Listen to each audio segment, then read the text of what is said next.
They said she had no name. They said she appeared only when smoke covered the sky. A silent shadow moving through chaos, leaving enemies frozen in fear. No one knew where she came from. No uniform badges. No past. No record. Just a quiet girl with tired eyes and a scar across her wrist. But the day she stepped onto the battlefield, every soldier, friend or foe, felt the ground shift beneath their boots. Because shadows don't need names.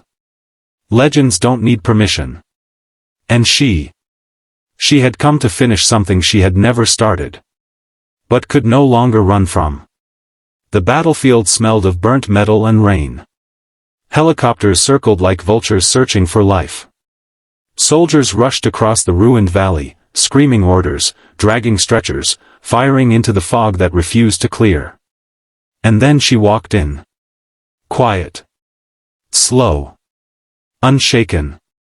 Her boots sank into wet mud, but her steps were steady, almost too calm for a war zone. She carried no rifle. Just a small tactical bag slung over her shoulder and determination in her eyes. The platoon commander, Captain Rourke, spotted her and froze. "You. Identify yourself," he barked. She didn't speak. She simply looked at him, straight through him, like she already knew everything he was about to ask. Rourke lowered his weapon as if something inside him whispered, "Don't push her." He had been in war long enough to know fear. But this wasn't fear. This was recognition. Like seeing something you hoped was just a story, yet standing in front of you. "Is it really her?" a soldier whispered behind him. The shadow soldier. The one who never leaves footprints. Rourke ignored the whisper, but he couldn't look away from the girl. "What's your objective?" he asked. This time, she spoke, soft but sharp. "I'm here for one person." "Who?" "My sister." The words hit him like an explosion. Not the enemy. Not glory. Not revenge. Just her sister. But before he could ask anything more, gunfire erupted on the east ridge. Soldiers ducked, shouting, scrambling for cover. A mortar landed close enough to shake the earth. Rourke turned back to her. But she was already gone. A blur. A shadow. No sound. Just vanished into the smoke. The fight intensified. The enemy gained higher ground. Communications broke. Panic spread. But strangely, something else moved through the chaos, silent, swift, unstoppable. An enemy sniper confirmed it first. "Commander, someone is moving between your lines. I don't know who. I don't know how. But everyone who gets close, disappears." The commander froze. The name came back to him like a ghost from the past. Shadow. The one who fought like a whisper, not a warrior. By sunset, the valley was silent again. The firing slowed. The screams faded. And through the scattered smoke, she walked back toward the base. Alive. Calm. Untouched. The soldiers stared at her as if she had descended from the sky. Rourke stepped forward. "Who trained you?" "No one," she said. And he believed her. Because her strength didn't look learned. It looked born. Then she opened her bag, revealing a blood-stained bracelet with a tiny star carved into it. "My sister was taken across the border," she whispered. "They think she's dead." Her voice trembled for the first time. "But I know she's alive. And I'm getting her back." Rourke saw something in her eyes, a silent storm of love and pain and memories she wished she could erase. So he asked her one question. "What do we call you?" Her eyes shifted to the horizon. "You don't," she said. "Names can be killed." Then she walked away, leaving only her shadow behind. Night fell hard.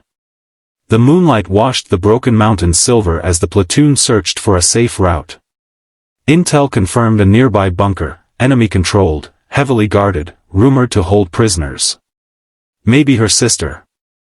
Maybe not. But she didn't wait for permission. She simply lifted her head, scanned the mountain range, and said, "I can get inside." Rourke grabbed her arm. "You're going alone? It's suicide." She didn't flinch. "I've already survived the worst thing a person can." Her voice cracked. "Losing someone you love."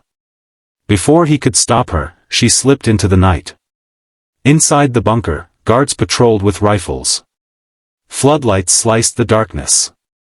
Chains clanked from inside metal rooms. And between those rooms, a faint voice whispered through the cold air. "Help, please." The shadow girl followed it. She counted every step, every guard, every camera. Her movements were slow, almost ghost-like. Training couldn't teach this. Pain had. Years of it. She reached a locked cell and froze. Inside was a girl, fragile, bruised, terrified. But alive. Her sister. Her knees buckled. Tears hit the floor. "I thought you were gone," the girl sobbed. "I never stopped looking," she whispered as she broke the lock. But alarms blared instantly. Lights flashed red. Enemy soldiers flooded the corridor, shouting orders. Her sister grabbed her hand, trembling. "We can't escape, there are too many." "No," she said, pulling her close. "There are too many for them." What followed didn't feel human. She fought like a storm. Fist, elbow, knee, every move precise. Every step silent. Every strike final. Shadows danced on the walls as she moved through the chaos, shielding her sister with her own body, taking hits, ignoring pain. When the final guard fell, she collapsed beside her sister, breathing hard but smiling through blood. "You're safe now," she whispered. Her sister touched the scar on her wrist. "They hurt you too, didn't they?" "Yes," she admitted. "But pain only breaks people who let it." At dawn, she walked out of the bunker carrying her sister in her arms. The entire platoon watched, stunned. Rourke stepped forward. "You saved her. You saved all of us." She shook her head. "No. I saved myself, by finding her."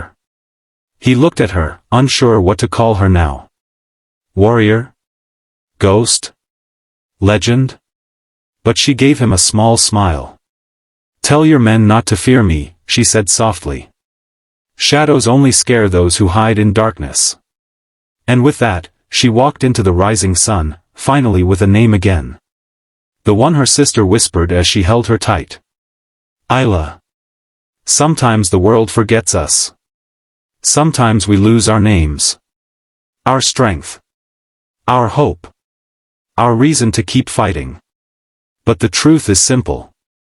We don't find our purpose in peaceful days. We find it in the battles we never asked for. The wounds we never deserved. And the people we refuse to give up on. Isla walked into war with nothing. And walked out with everything that mattered. Courage, love, and a reason to keep moving forward. Because in the end, no matter how dark the world becomes, a single shadow can still protect the light.